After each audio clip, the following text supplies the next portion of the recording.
Assalamualaikum warahmatullahi wabarakatuh. Pada video kali ini, saya akan menjelaskan beberapa alat-alat laboratorium serta fungsi dan K3. Adapun tujuan dari percobaan ini, yang pertama yaitu mengidentifikasi beberapa macam alat dan menggunakannya dengan benar. Yang kedua, mengenalkan peralatan kesehatan dan keselamatan kerja atau K3 di laboratorium. Dan yang terakhir yaitu mampu menggunakan peralatan K3 di laboratorium dengan benar. Selanjutnya, pada pengenalan alat. Dengan alat pertama yaitu Erlenmeyer. Erlenmeyer berfungsi mengukur dan mencampur bahan-bahan analisa, menampung larutan, bahan padatan ataupun cair, meracik dan melarutkan bahan-bahan komposisi media, serta sebagai tempat untuk melakukan titrasi bahan. Yang kedua, gelas Beker. Gelas Beker berfungsi untuk mengukur volume larutan atau bahan yang tidak memerlukan tingkat ketelitian tinggi, serta sebagai wadah untuk menyimpan dan membuat larutan. Yang ketiga, buret. Buret berfungsi sebagai tempat untuk titrasi. Tapi pada keadaan tertentu, buret juga dapat digunakan untuk mengukur volume suatu larutan. Yang keempat, gelas ukur. Gelas ukur berfungsi untuk mengukur volume suatu larutan. Yang kelima, pipet volume. Pipet volume berfungsi untuk mengambil larutan dengan volume tertentu sesuai dengan label yang tertera pada bagian yang menggembung. Yang keenam, pipet tetes. Pipet tetes berfungsi untuk meneteskan atau mengambil larutan dengan jumlah yang kecil. Yang ketujuh, pengaduk. Pengaduk berfungsi untuk mengaduk suatu larutan baik yang akan direaksikan maupun ketika reaksi sementara berlangsung. Yang kedelapan, tabung reaksi. Tabung reaksi berfungsi untuk mereaksikan dua atau lebih zat. Yang kesembilan yaitu spatula. Spatula berfungsi untuk mengambil bahan-bahan kimia dalam bentuk padatan. Yang kesepuluh, rak tabung reaksi. Rak tabung reaksi berfungsi sebagai tempat untuk menyimpan tabung reaksi. Yang ke-11, penjepit.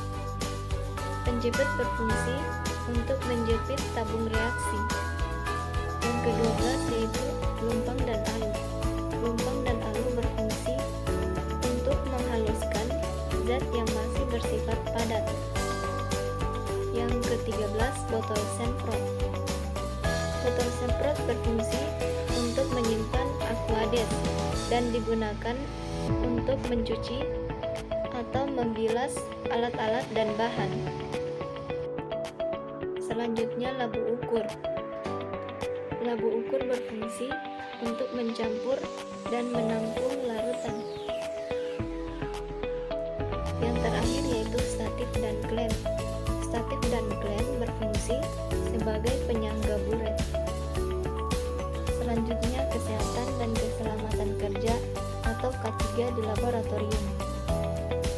K3 di laboratorium adalah semua upaya untuk menjamin keselamatan dan kesehatan pekerja di laboratorium dari resiko-resiko yang ada di laboratorium. Pada K3 terdapat aturan-aturan yang harus diperhatikan untuk mencegah resiko-resiko yang dapat terjadi di laboratorium. Yang pertama, dalam berpakaian.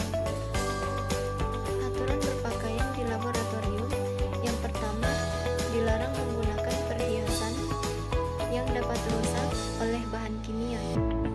Sepatu safety yang terbuka, sepatu licin atau berhak tinggi. Yang kedua, wanita dan pria yang memiliki rambut panjang harus diikat. karena rambut panjang yang tidak diikat dapat menyebabkan kecelakaan di laboratorium. Yang ketiga, pakailah jas praktikum, sarung tangan, dan pelindung yang lain dengan baik.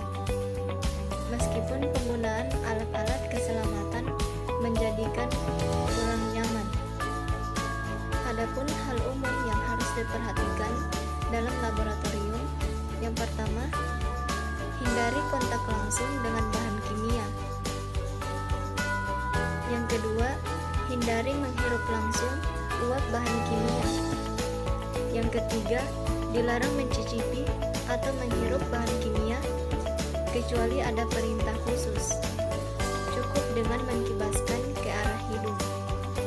Yang keempat, bahan kimia dapat bereaksi dengan kulit, menimbulkan iritasi, yaitu pedih dan gatal. Itulah penjelasan dari saya tentang pengenalan alat di laboratorium dan fungsinya, serta kesehatan dan keselamatan kerja di laboratorium atau K3. Saya akhiri, wassalamualaikum warahmatullahi wabarakatuh.